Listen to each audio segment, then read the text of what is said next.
कोल्हापूरमध्ये शिक्षक बँकेच्या सभेमध्ये गोंधळ झाला। सत्ताधाऱ्यांनी शिवीगाळ केली, विरोधकांनी हा आरोप केला। विरोधकांनी त्यानंतर सभात्याग देखील केला। गोंधळाची परंपरा कायम राहिलेली आहे।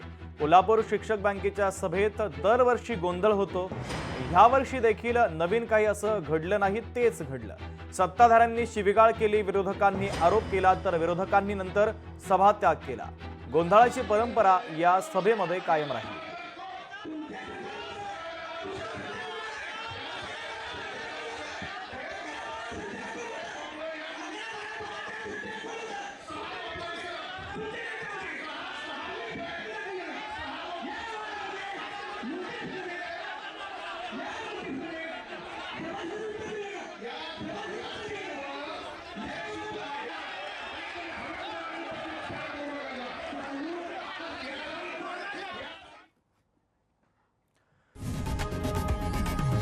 लोकशाही मराठी ऐका, पहा, जागरूक रहा।